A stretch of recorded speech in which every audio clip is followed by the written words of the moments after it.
Hi, I'm Sarah. I'm a university student learning about behaviour modification.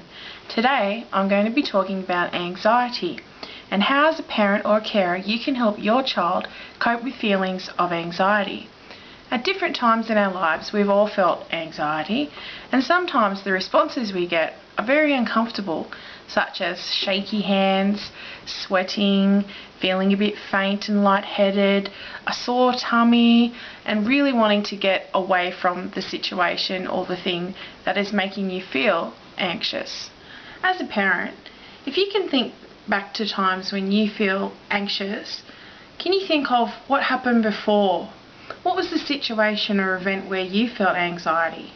What happened to you? What were the responses you had with those anxiety feelings? Were you lightheaded? Did you have shaky hands? Did you feel a bit sick in the tummy? And what happened after? Did you escape from whatever the situation was? Or did you avoid what was needing to be done? This is the things that we need to understand as parents so that we can help our child cope with their anxiety feelings. As a parent or a carer, it's important to understand how anxiety works in the body. When we experience anxiety, it's our autonomic nervous system taking over, preparing our body to fight or to flight, increasing our hormones and preparing us for a stressful situation. Has your child told you about a situation where they felt anxious? Some examples might be about them feeling alone in the playground, getting up on stage in a play, singing in a choir, scared of the dark. These are just some examples where kids feel anxious. Relaxation training is a specific procedure taught to help adults and children deal with anxiety feelings. When we learn relaxation procedures, it's the opposite to what our autonomic system is doing. So instead of being in a flight and fight response, doing the relaxation procedures does the opposite. So we start to have slower breathing, our heart rate reduces, our shakiness disappears, and this is why they are so beneficial in learning to help cope with anxiety feelings. I'm going to show you how you can teach your child diaphragmatic breathing, also known as belly breathing. When you sit down and talk with your child about their feelings of anxiety, it's important to talk about the situations they're experiencing.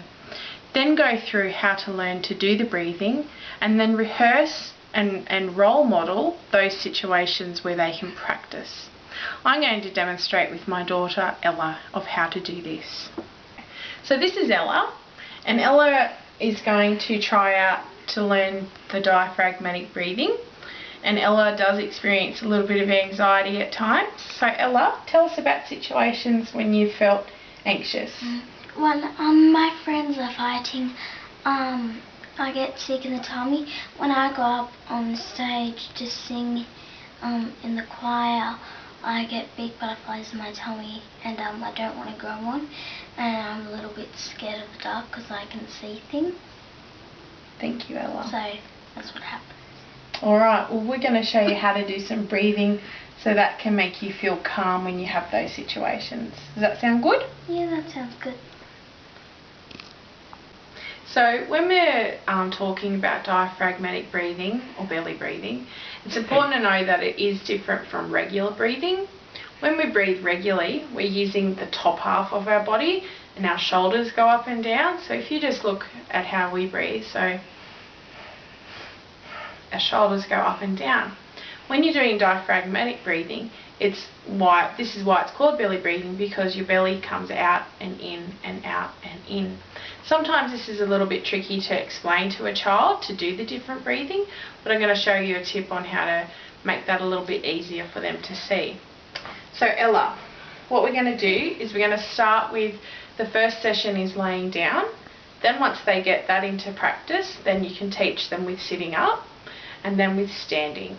And then they'll be able to do that at any time in any situation where they're starting to feel a little bit anxious. So Ella, we're going to do our belly breathing. So the first thing is to lay really relaxed on the lounge. I want you to close your eyes, and now I want you to start breathing from your belly. Can you show me how you can do that? Now what you need to be doing is breathing through your nose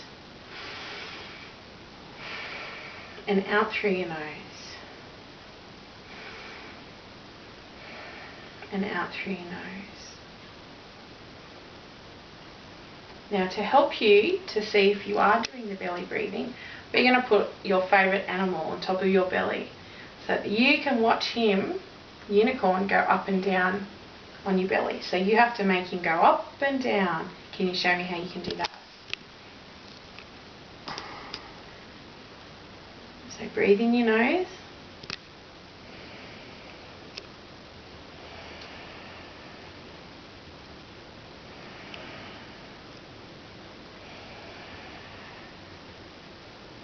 You might count 1, 2, 3 in your head as you do it. Breathe in 1, 2, 3. Breathe out 1, 2, 3. Breathe in 1, 2, 3. Breathe out 1, 2, 3. Breathe in 1, 2, 3. Breathe out 1, 2, 3. Breathe in 1, 2, 3. Breathe out 1, 2, 3. How's that going for you? Really nice and relaxing. You feel relaxed? That's good. So when you're teaching your child to do this breathing, what we need to do is at least practice once or twice a day, just at home when your child's not feeling anxious, just so that they understand how it feels for their body to be relaxed and know the difference when they are feeling a little bit anxious, when their heart is racing, just to be aware of those feelings. The other thing that's really important is diaphragmatic breathing, and this type of anxiety reduction practice is just for everyday things and everyday anxiety. If your child is experiencing severe anxiety and things in anxiety that is preventing them from doing things and acting in their life, it's important that you contact your GP and get a referral to a qualified psychologist. Thank you for listening, and I hope that diaphragmatic breathing helps out in a little way for your child.